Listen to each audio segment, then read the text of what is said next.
Sylvia Celeste Browne was an American author who claimed to be a medium and to have psychic abilities.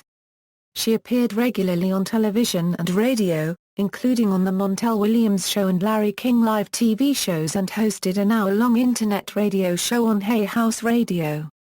She was the subject of frequent criticism for making what she claimed were psychic predictions that were later proven false, including predictions related to missing persons such as Shawn Hornbeck and Amanda Berry. Early life: Browne grew up in Kansas City, Missouri, the daughter of Celeste and William Lee Shoemaker. Her father held several different jobs, working at times in mail delivery, in jewelry sales, and as a vice president of a major freight line.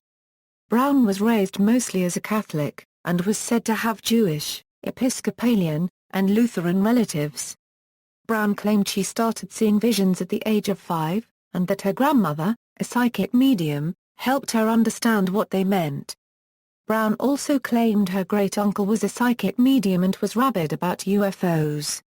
Career: prior to her career as a psychic, Browne taught English and religious education at Presentation High School in San Jose, California. Companies: Browne was the head of the Sylvia Browne Corporation and Sylvia Browne Enterprises. In a 2010 interview, Browne's business manager said that Browne's businesses earn $3 million a year. Psychic readings: Browne started to give psychic readings in 1974, and performed thousands of one-on-one readings for a wide variety of groups and individuals. In 2008, she charged $750 for a 20 to 30-minute telephone session. Books: Browne was the author of dozens of books on paranormal and spiritual topics.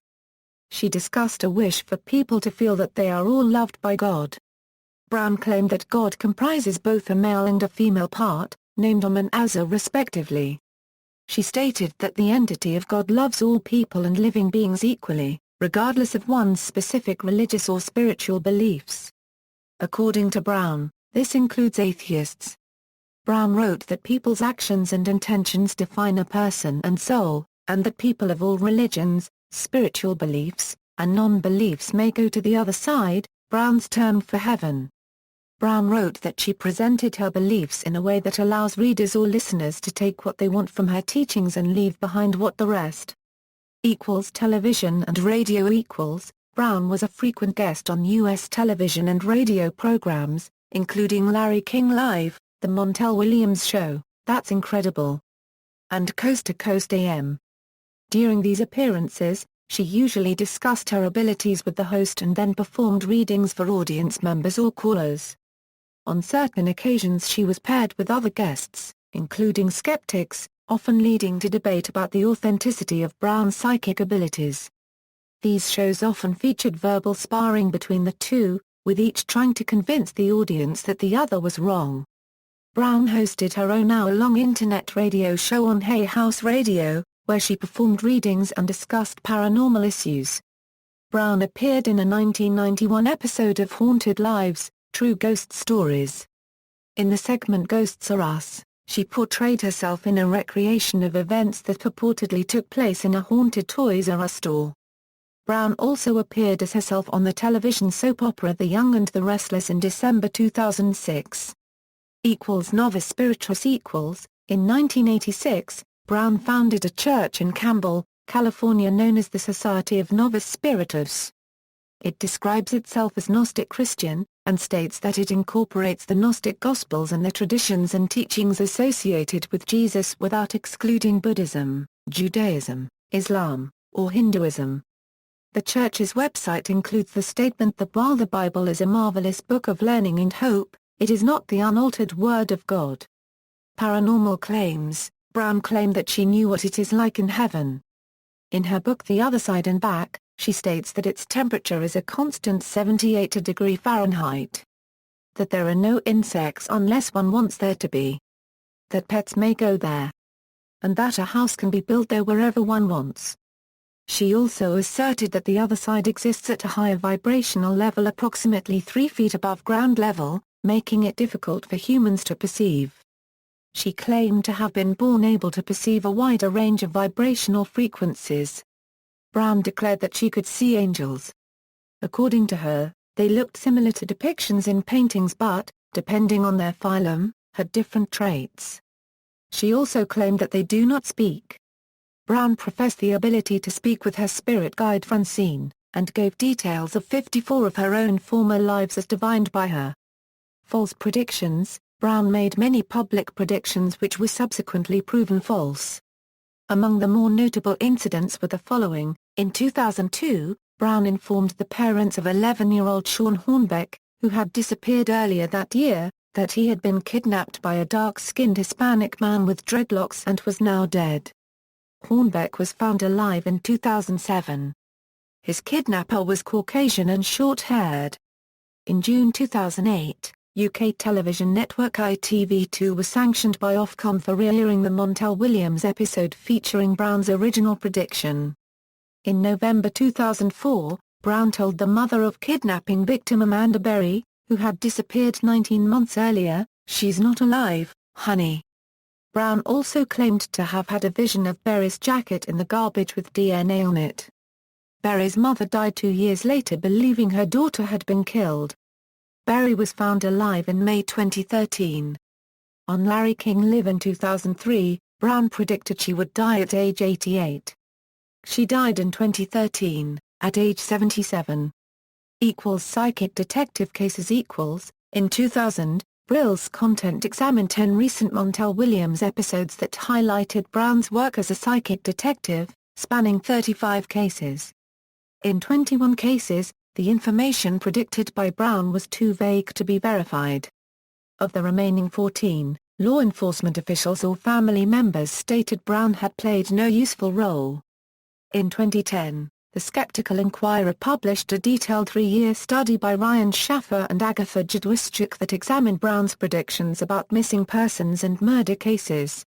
Despite Browne's repeated claims to be more than 85% correct, the study reported that Browne has not even been mostly correct in a single case.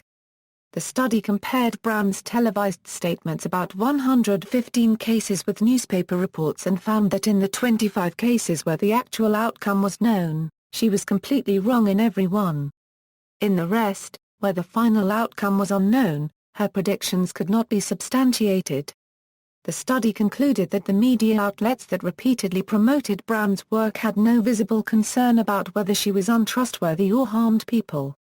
Among the predictions examined in the study were the following. In 1999, Browne said that 6-year-old Opal Jo Jennings, who had disappeared a month earlier, had been forced into slavery in Japan.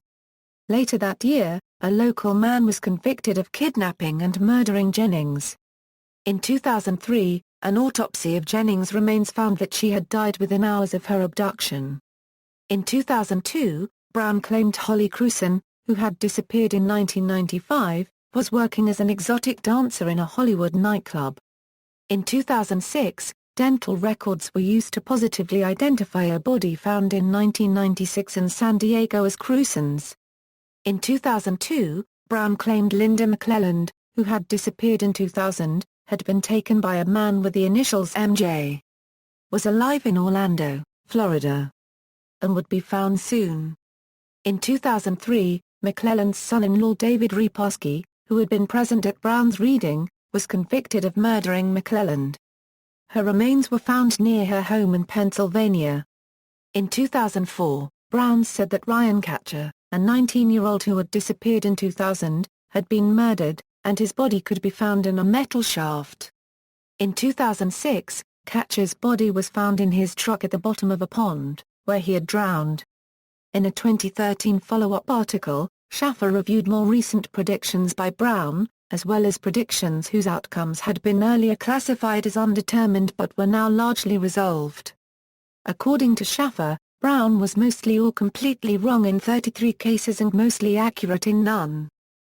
Sago mine disaster On January 2, 2006, an explosion at Sago Mine in West Virginia trapped several miners underground. The following day, Browne was a guest on the radio program Coast to Coast AM with George Norrie.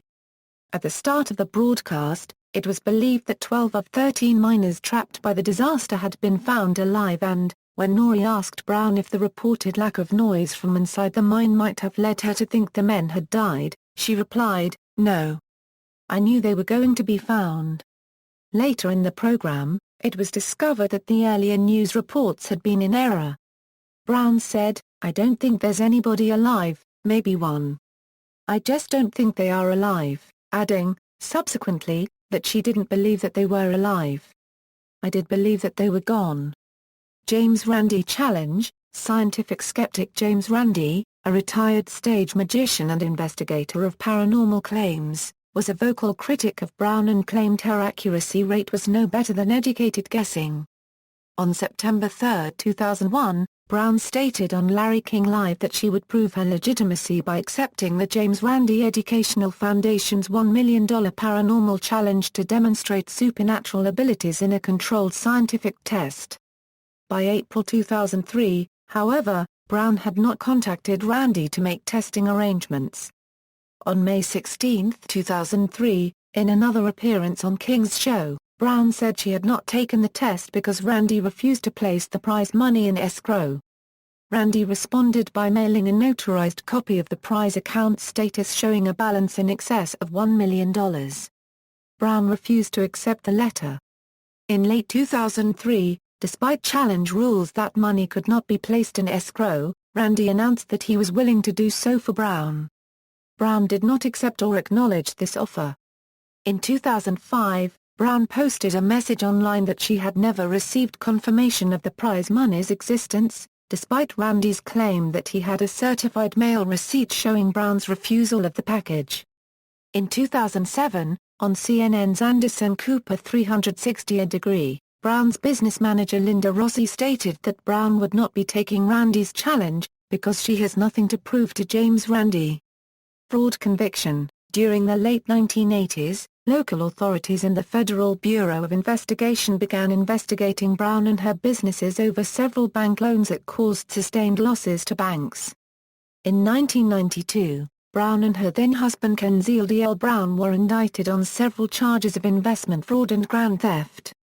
The Superior Court of Santa Clara County, California, found Browne and her husband had sold securities in a gold mining venture under false pretenses. In at least one instance, they told a couple that their $20,000 investment was to be used for immediate operating costs. Instead, the money was transferred to an account for their Nirvana Foundation for Psychic Research.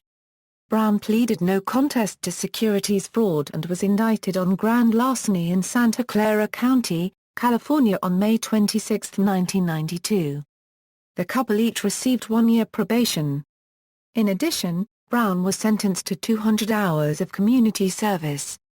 Personal life. Browne married 4 times. Her first marriage, from 1959 to 1972, was to Gary Dufresne. The couple had 2 sons, Paul and Christopher.